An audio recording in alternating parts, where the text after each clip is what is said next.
días.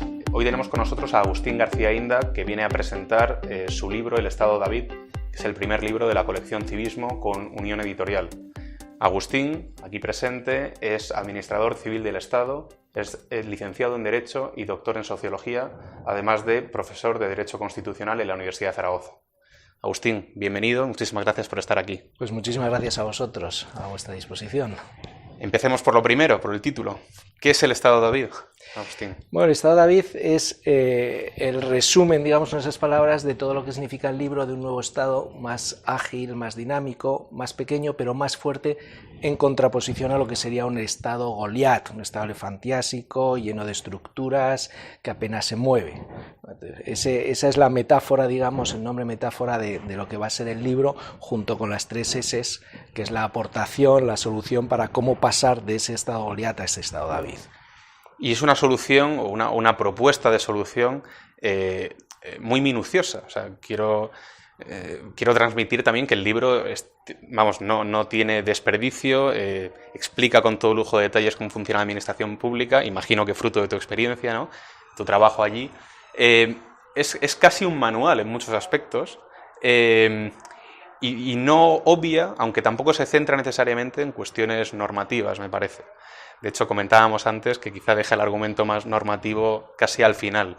Y entonces, en ese sentido, es muy práctico, porque me parece que entra al detalle de analizar la realidad que nos rodea. No lo que podría ser, sino lo que es, y cómo podemos trabajar con ello. Y hacer pues, del gasto, por ejemplo, que sea un gasto más eficiente, del funcionamiento de la administración pública en general. Sí. Y te quería preguntar un poco cuál es la idea de fondo que tienes tú antes de escribir este libro y lo que te lleva a escribirlo, como digo, fruto de tu experiencia en la administración pública. Claro, efectivamente, yo casi 20 años en la administración pública, otros tantos en el sector privado, pues vas viendo ciertas anomalías, ¿no? Y te preguntas por qué el sector público produce más caro, la producción es más cara en el sector público que en el privado, porque hay ciertas ineficiencias y si esas ineficiencias tienen solución.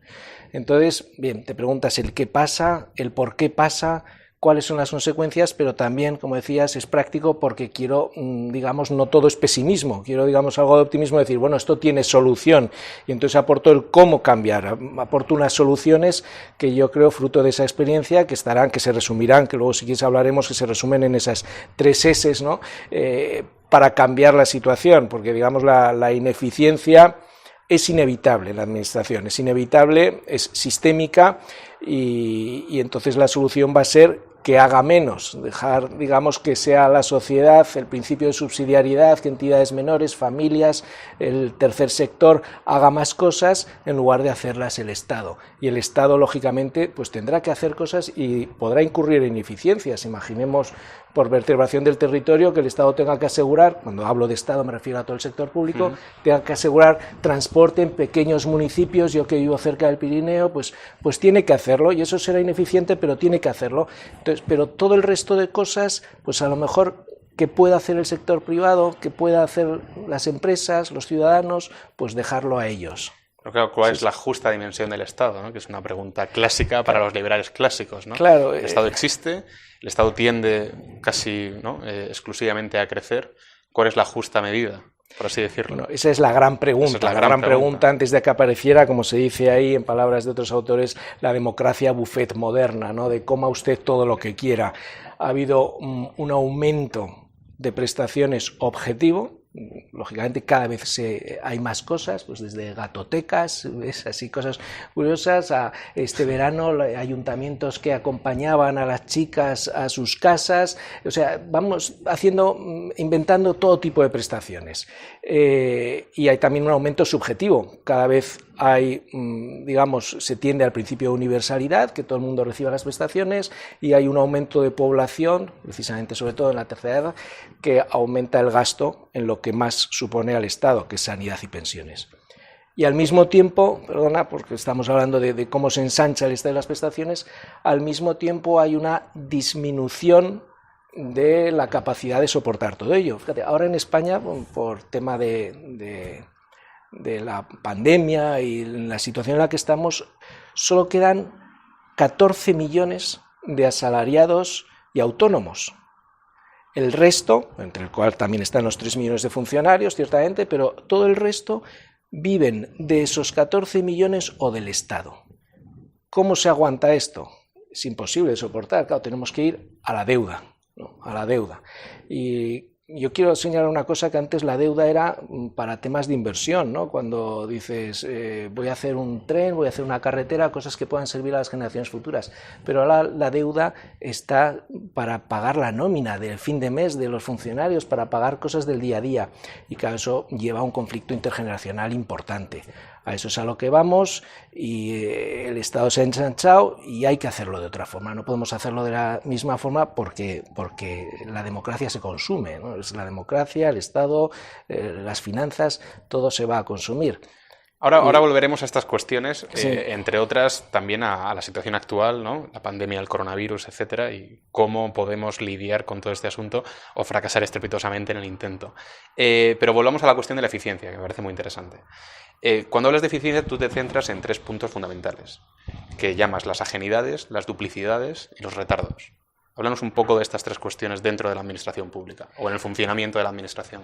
A ver, en la primera pregunta que se hace el libro de por qué se es eficiente, una de las respuestas es por esa vis expansiva que tiene el político, ¿no? El gobernante quiere solucionarlo. Cualquier problema social lo considera, cualquier asunto social lo considera un problema político.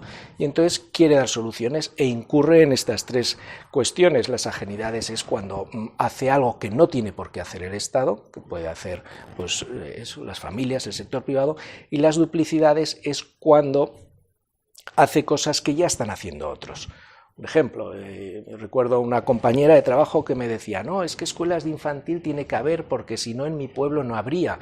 Y yo le preguntaba, ¿y por qué no hay? ¿No ha habido nunca? Sí, había una, pero cerró. ¿Y cuándo cerró? Cuando abrieron la pública, ¿no?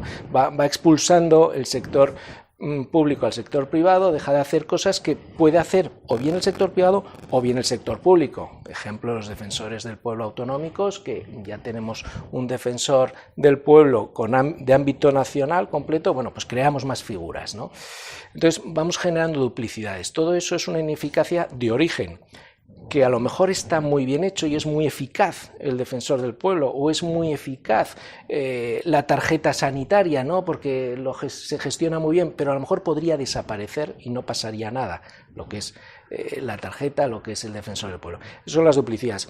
Y los retardos, bueno, es una teoría de los retardos económicos, el retardo de reconocimiento, el político tarda en reconocer a lo mejor el problema, hay un retardo de acción que tarda en ponerse a solucionarlo, y hay un retardo, digamos, de los efectos. Ejemplo, y así además tiro hacia los lados, Rajoy y Zapatero. Rajoy tarda en reconocer que había un problema, o aquí se tarda con la pandemia en reconocer que viene una pandemia y no lo decimos hasta pasado el 8M, esto ha sido así, nos empeñemos en negarlo, ¿no? Se tarda en reconocer un problema, consciente o inconscientemente. Pero luego llega Rajoy y como ganan las elecciones las comunidades autónomas, hay un retardo de acción. Esperaros a que yo gane las estatales, ¿no? Y entonces es cuando nos ponemos a hacer medidas de austeridad necesarias y bienvenidas fueron. Entonces, pero como eran impopulares, vamos a tardar. Retardo de reconocimiento, retardo de acción y claro, todo eso tiene un retardo en efectos. Entonces, digamos que es muy lento y vive pendiente del ciclo electoral y esto es sistémico, es una ineficiencia imposible también de corregir. Y todo esto, perdona que termine, el problema de esto no es que sea un problema económico de coste de oportunidad, de decir, oye, pues vamos a gastar este dinero en otra cosa.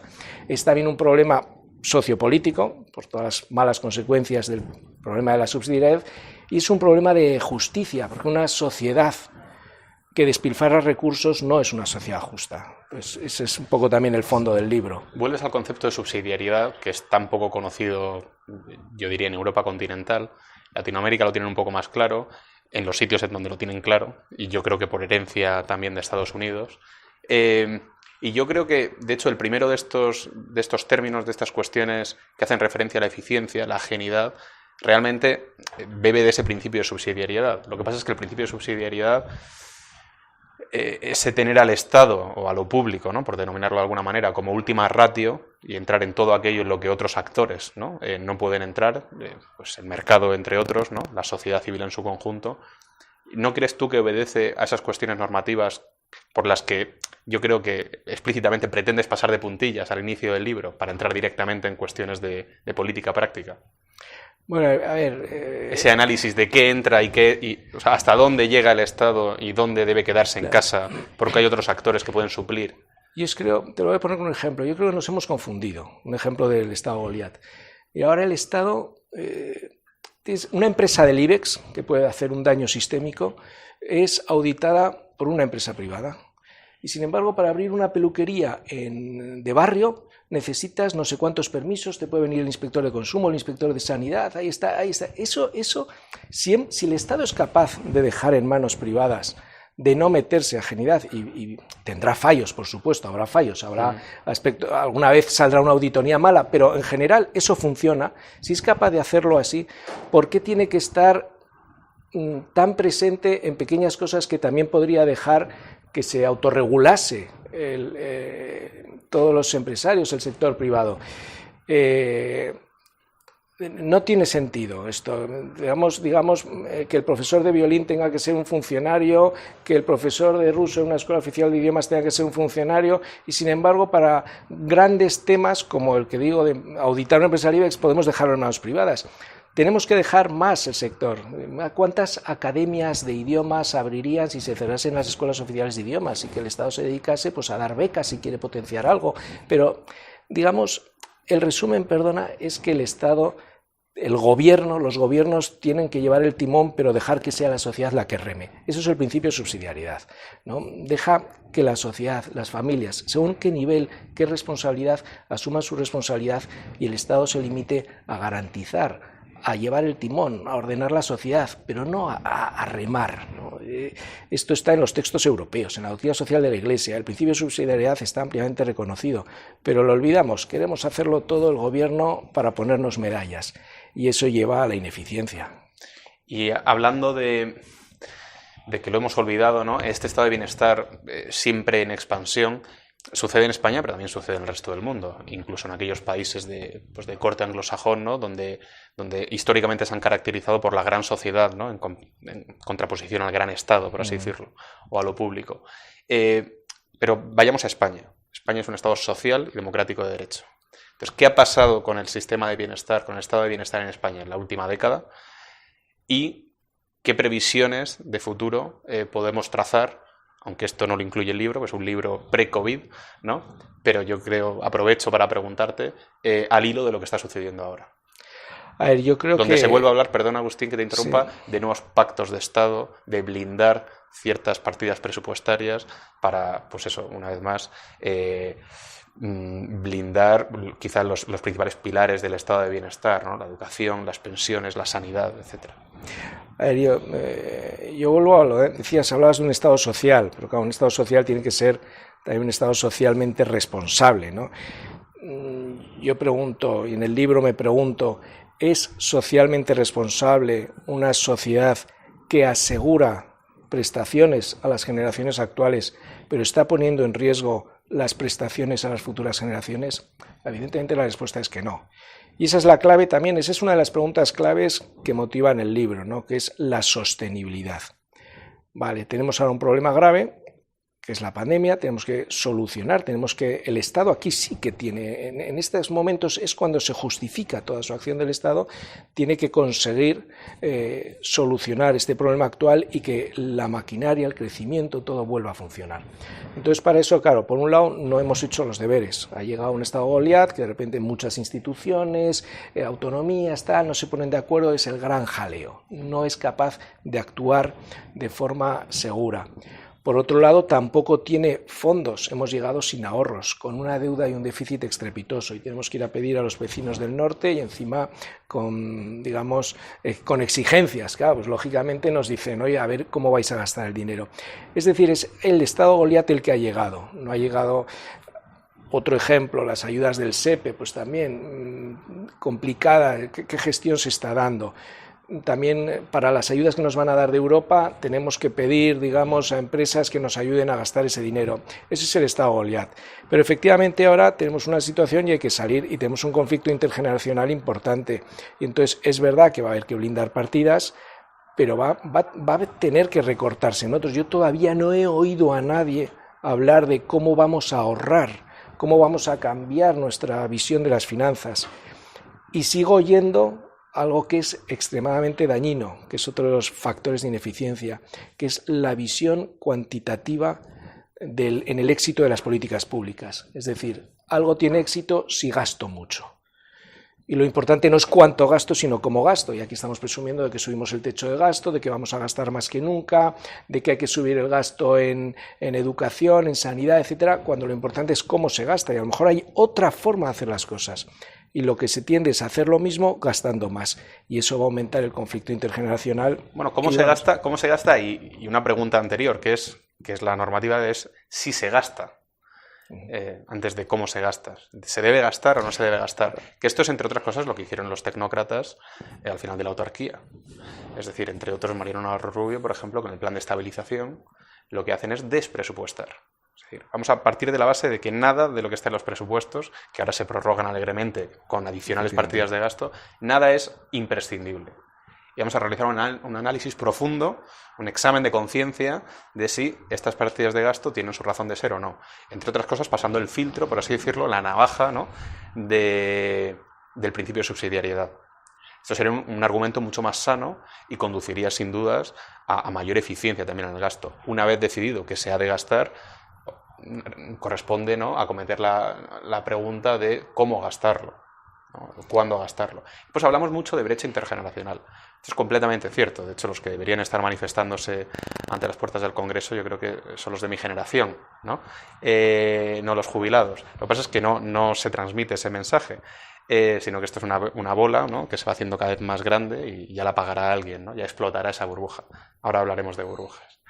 Pero... y esta brecha intergeneracional claramente depende de aquellos que son beneficiarios netos del sistema, por así decirlo, y deudores netos del sistema en tiempo presente. Pero a veces no es tan así. Es decir, la cuestión de las pensiones siempre se dice, la pagarán nuestros hijos. No, se refinancian cada 7 años y pico. La pagarás tú dentro de unos años. Es decir, no es tanto. El problema es tan grande que ni siquiera hay que esperar a otra generación. Sino que lo que pasa es que no somos conscientes de esto. Aún así, esa fractura social yo creo que se está produciendo, ¿no? Sí, a ver, has hablado de lo que ahora llaman, recientemente un libro, la generación tapón, ¿no?, que es esa que está arriba, que se queja de la insuficiencia de las prestaciones y que es verdad que dicen, con todo derecho, que han cotizado, aunque hay que ver que las cotizaciones, por lo que... los cálculos actuariales, todo lo cotizado de media durante una vida laboral da, digamos, para 10 años. Entonces el argumento de, bueno, esto es lo que yo he cotizado, me serviría hasta los 75 años. Luego también se está viviendo del Estado, no de lo cotizado. En cualquier caso tienen derecho a una suficiencia. Lo que pasa es que también es un tema de cultura. O sea, volvemos al cambio. ¿Qué podemos hacer? ¿Cómo se soluciona esto? Más dinero, más deuda. Eso es lo que se está haciendo ahora. Pero también es un tema de cultura. Para ponernos al nivel de otros países europeos en el tema de seguros de pensiones, digamos, de ahorro privado, tendrían que aumentar los seguros de pensiones en España un 600%. O sea, no tenemos una cultura financiera de aseguramiento. En todos los niveles. Hay un montón de cosas. Es que hemos concebido al Estado como una compañía de seguros a todo riesgo. Y queremos que cualquier cosa que tengamos, cualquier problema, nos lo asegure el Estado. Y puede haber catástrofes, puede haber epidemias, que ahí sí que tiene que respaldarnos, que empujarnos el Estado. Pero en todo el otro tipo de aseguramientos, pues es necesario que adquiramos esta cultura y otros sistemas de ahorro que se proponen con las 3 S, porque si no, realmente la brecha está ahí. Por un lado, esa generación, digamos, nacida antes del 63, del 64, que están cobrando sus pensiones, los que van después, que las están sufragando, y los que vendréis después, que no sé qué pasará. Bueno, yo no sé qué pasará ya para mí, que me quedan 10 años para jubilarme, ¿no? Pero no lo sé, ¿no? Pero nada lo sabe nadie y claro, es un riesgo, es tener una sociedad... Vayamos directamente, Agustín, has hablado de la teoría de las 3 S, a la propuesta estrella de tu libro, ¿no? Cómo pasar de ese estado Goliat al estado David, ¿no? a través de la supresión, la sustitución y la simplificación del estado de bienestar. ¿En qué consisten estas tres propuestas? A ver, antes que nada, las 3 S no renuncian al bienestar. Hay gente que puede estar diciendo, ya están aquí, ultraliberales. No, no renuncian al bienestar, sino solo a la forma en que ese bienestar se está consiguiendo, que es y a la sostenibilidad del a través sistema. del Estado. Y busca la sostenibilidad. No renuncia al bienestar y efectivamente busca la sostenibilidad. Entonces las 3 S, yo he querido así, en una fórmula fácil, hacer algo como las 3 Rs medioambientales, ¿no? Es decir, para conservar el medio ambiente, reducir consumo, reutilizar lo consumido y reciclar lo que no se puede reutilizar. En ese orden, perfecto. Así, con esas 3 Rs vamos a intentar mantener un planeta más verde. Pero claro, aparte de dejar un planeta verde a las generaciones futuras, tampoco les vamos a dejar arruinados. Tenéis todo el campo para correr, pero estáis arruinados. No, hay que también, igual, es la otra cara de la moneda, sostenibilidad medioambiental, pero también una sostenibilidad financiera, una sostenibilidad de los recursos. No tenemos que consumir ni sus recursos naturales, pero estamos consumiendo sus recursos financieros. Y aquí basta que plantees una duda en el otro, te llaman negacionista, pero aquí es al revés, todos somos negacionistas, hay recursos para siempre. No me voy del tema, vuelvo a las 3 S. Entonces las 3 S buscan esa sostenibilidad. Y la primera S es la supresión. Hay que suprimir todo lo que no tiene por qué hacer el Estado. Es el momento en que nos tenemos que preguntar, ¿esto es necesario que lo haga el Estado? ¿Es idóneo que lo haga? Y entonces aquí está la supresión, digamos, objetiva de funciones, acciones. Pongo un ejemplo, ventanilla única empresarial, que se pusieron de moda. Vas a las pocas memorias que se hicieron de alguna y ves que crearon una empresa al día. Digo, ¿esto es idóneo? ¿Es necesario? No podemos dar ayudas a las gestorías o a los propios empresarios. En fin, supresión objetiva. Y luego la supresión subjetiva tan temida, ¿no?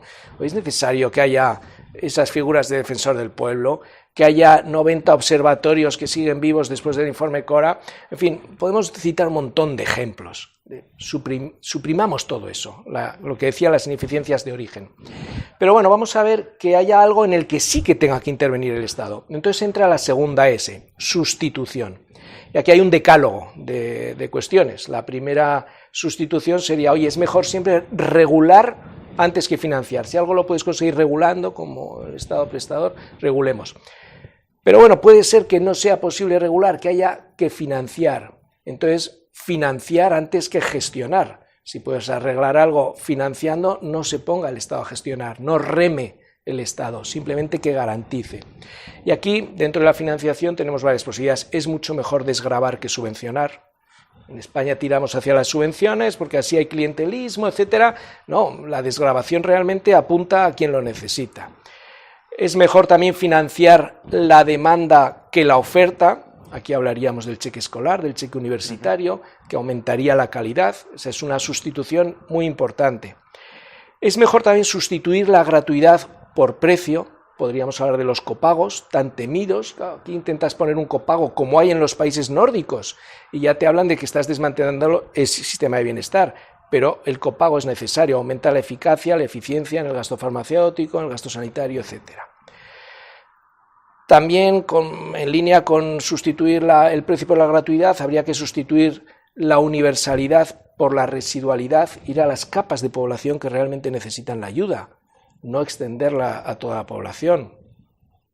Tendríamos también que financiar o que permitir el descuelgue de los servicios públicos para sustituir los mercados cautivos públicos por el mercado cautivo, digamos, libre, y en línea con esto, mercados con competencia en vez de mercados, digamos, monopolísticos, copiando el modelo holandés de sanidad, por ejemplo, que es igual que el modelo Muface, ¿no? Permitimos que haya competencia.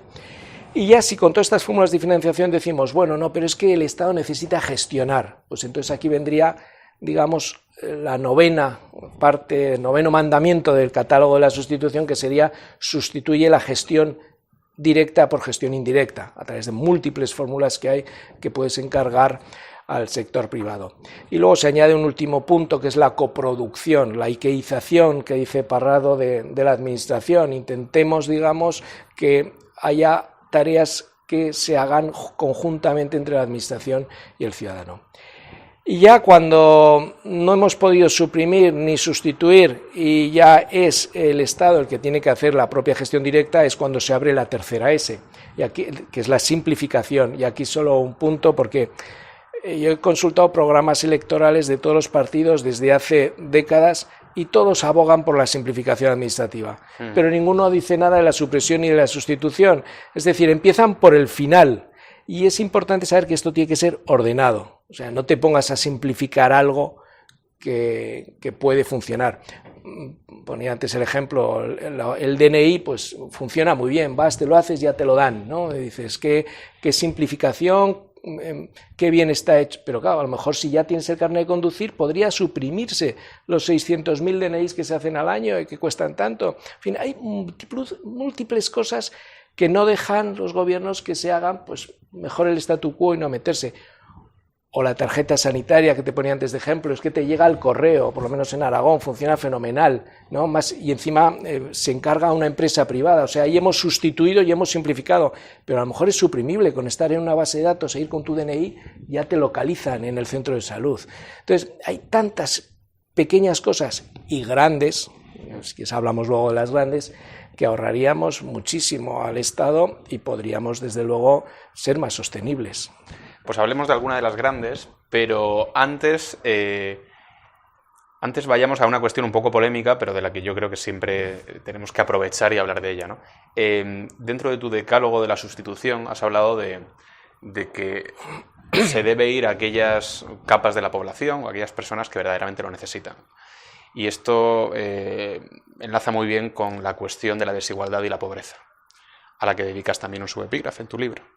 O sea, tratemos un poco esta cuestión. A ver, cuando yo hablo de ir hacia la residualidad frente a la universalidad en la población, lo que observan todos los sociólogos, lo que se ha visto es que cada vez más las elecciones, los políticos las ganan gracias a las clases medias, es donde está el grueso de la población en países desarrollados como España. Eso ha hecho que lógicamente vayas extendiendo todas las prestaciones a las clases medias. Y entonces aquí lo que se ha visto es que precisamente ha quedado más desprotegida una capa de población que no da votos, no dan ni los ricos ni los extremadamente pobres, ¿no? Y entonces esa pobreza que crece y que obliga a activar nuevas prestaciones a esa capa de la población, digamos, que se queda más atrás, pero también las extendemos a las clases medias. Y eso, bueno, pues no es popular, no es electoral, pero habría que racionalizarlo. No puedes dar ayudas de forma universal, como las que se dan cuando te matriculas en la universidad. Es que eso además va en contra, esto lo han estudiado mucho también sociólogos americanos, va en contra precisamente de las clases medias y las clases más desfavorecidas. Cuando tú estás diciendo cobrando el agua igual o para arreglar el sistema de alcantarillado, estás favoreciendo a los que más consumen agua, a los que tienen sus piscinas, es decir, a los ricos. Deberías cobrar de forma distinta. Deberías hacer precios distintos, ayudas distintas. Entonces, eso es, digamos, la parte social de las tres S. Sí, pero el problema es que yo creo que el Estado, ahora mismo, el mantra que está repitiendo, o sea, su caballo de batalla no es, por lo menos no lo expresa así, ¿no?, atajar la pobreza, sino combatir la desigualdad. Efectivamente. O sea, ese es un tema interesantísimo. Estamos cerrando el interesantísimo, tiro. Porque lo que no se explica... A mí me gustaría más, yo no soy economista, pero que los economistas lo explicasen, porque yo lo que he apreciado siempre leyendo todo esto sin ser economista es que las políticas que tienden al crecimiento y que, digamos, que hacen crecer, que crean riqueza, tienen un efecto secundario que es que generan desigualdad, a lo mejor. Entonces, no todas, pero... Esto es como tomar una medicina. Oye, tengo que tomar una medicina porque tengo una enfermedad. Y bueno, que me haga daño en el estómago, pues es lo de menos. Vale, me hará daño en el estómago, pero la tengo que tomar. Entonces aquí ocurre lo mismo. Tengo que hacer políticas que hagan crecer, aunque generen algo de desigualdad. Pero si hacen subir el nivel general de la población, esa bienvenida sea, digamos, esa desigualdad. Es decir, un Estado no es más social porque reduzca la desigualdad si está reduciendo la desigualdad, digamos, en unos niveles ínfimos y mantiene pobreza. Entonces, estamos sacralizando precisamente el tema de la desigualdad cuando el objetivo, todavía no cumplido, es erradicar la pobreza. Sí, que muchas veces hablamos de desigualdad y de pobreza cuando en realidad los datos que sacamos a relucir son de riesgo de desigualdad y riesgo de pobreza o exclusión social, con una metodología también muy discutible. En cuanto a lo que decías del argumento económico, ¿no? La evidencia empírica lo que dice es que a más prosperidad y a más libertad económica, mayor prosperidad, a más prosperidad, mayor desigualdad a una escala global.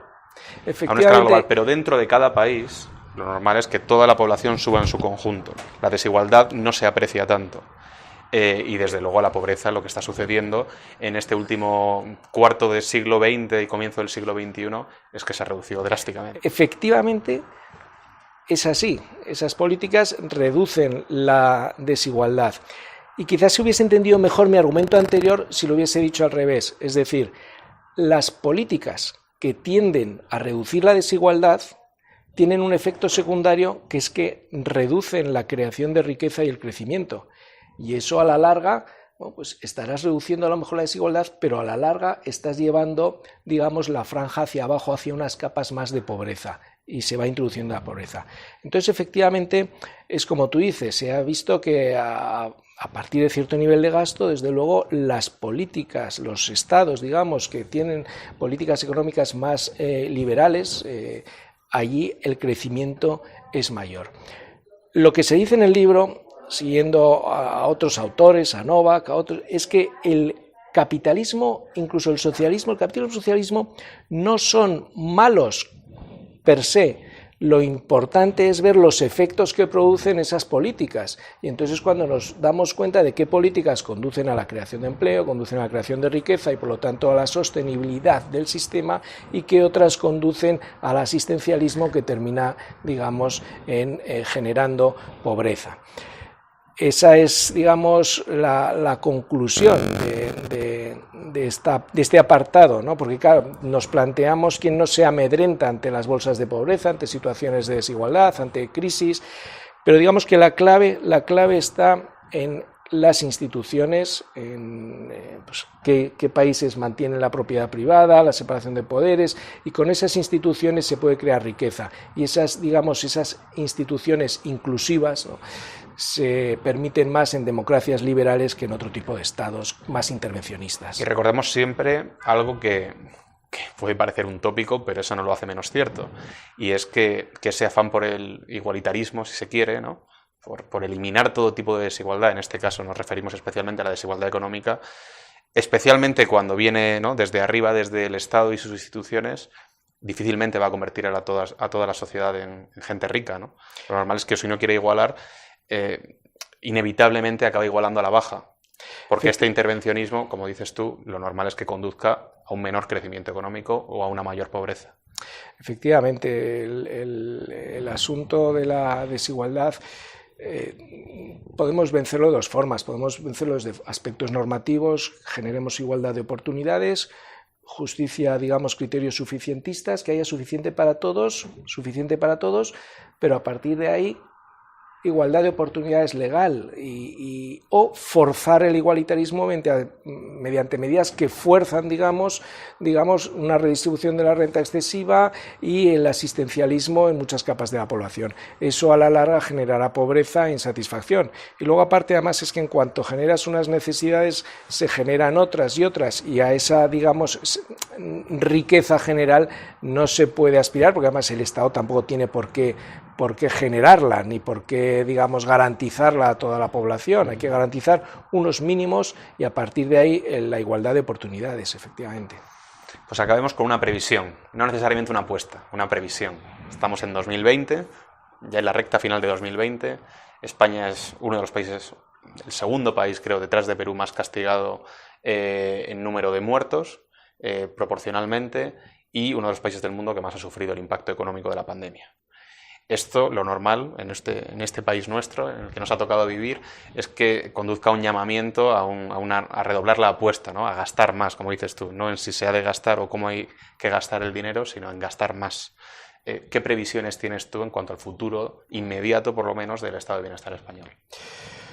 Pues me sabe mal ser pesimista, ¿no?, porque yo de por sí intento ser siempre optimista, pero yo creo que me da miedo porque la situación económica efectivamente va a lo que va, que es a una dependencia muy grande, a una, digamos, insostenibilidad, a una quiebra del sistema. Estamos quebrados. Esto, haces las cuentas y una empresa, si España fuese una empresa, tendríamos que presentar concurso ya, ¿no? La quiebra es total.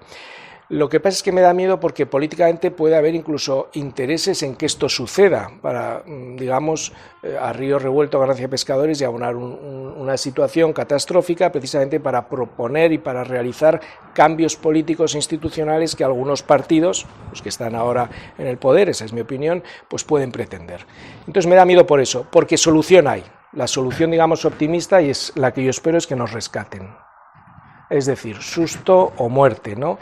O nos rescatan, y bienvenido sea el rescate, ahora hablamos, si da tiempo de eso me gastaría, porque a mí me gustaría que nos hubiesen rescatado. España va bien cuando por coacción cumplimos las normas europeas, eso nos ha ido siempre bien, tener que aspirar al euro, aspirar a liberalizar mercados gracias a Europa, si no, esto no sé dónde estaríamos. A España, a Inglaterra no lo sé, pero a España nos ha venido bien ser de europeos porque nos ha disciplinado. Entonces, o nos rescatan, y bienvenido sea, o aquí hay una crisis política importante si se niega el rescate, porque será para que vaya peor y aprovechar esas circunstancias políticamente. Ese es el futuro que yo veo. Planteas ese melón, abrámoslo. ¿Cómo sería ese rescate? ¿Y por qué, ¿no? Te encantaría tanto? Y qué pena, ¿no? Aunque coincido contigo con tu argumento pesimista, que aún así está de moda en la actualidad, o sea que no hay problema, de que es un premio de consolación, ¿no? Es decir, qué pena que no somos capaces de regirnos, ¿no?, a nosotros mismos, que tiene que venir alguien para poner orden en casa. Bueno, pero no somos capaces por todas las circunstancias que se va diciendo en el libro, ¿no?, de tantos sociales, de la propia gestión pública, etcétera. Hay un montón que hace que el sistema en sí es una ineficiencia sistémica y no podemos salir de ella. Entonces se va haciendo una bola de nieve, esto ya, déficit, deuda, el gasto público y la forma de hacerlo institucional, y no somos capaces, ningún político viene a decirlo. Aquí sería necesario un pacto, igual que fue el pacto de Toledo o un pacto que se habla antes, sería un pacto por, digamos, hacer sostenible el sector público, pero eso no van a llegar los partidos. Hacen pactos para blindar el gasto, sí, y aumentarlo. Tendría que ser para controlarlo. Bueno, ya se hizo, pero se burla, ¿no? Vuelvo al tema. Efectivamente tendría que haber un rescate, yo creo, un rescate que nos discipline. Tenemos muchos ejemplos, desde los estibadores portuarios, muchos mercados, que solo nos hemos liberalizado y hemos adoptado medidas modernas porque Europa nos lo ha impuesto. Si no, es más fácil, oye, que no haya follón, que no haya fotos en los periódicos, que yo quiero ganar las elecciones. Y así vamos, porque tenemos otra cultura. Y entonces el rescate lo que evitaría es eso, digamos, no, esto tenemos que hacerlo porque lo manda Europa, porque si no, no nos vienen los fondos. Y esa es la única forma, a lo mejor, de que lo entiendan los políticos y el electorado. Y esa es la triste realidad. Bueno, y con este tono triste, pero bueno, con también un manual, ¿no? Un auténtico manual de instrucciones. Pero hay salida, pero hay salida. Con un auténtico salida de emergencia, manual de instrucciones, efectivamente, para rescatar nuestro dañado estado de bienestar. Nos despedimos. Muchísimas gracias por ver esta entrevista, presentación del libro de Agustín, El Estado de David, cuyo enlace pondremos en la descripción del vídeo, y tampoco olvidéis suscribiros a nuestro canal de YouTube para ver, pues si Dios quiere, entrevistas tan interesantes como esta. Muchísimas gracias.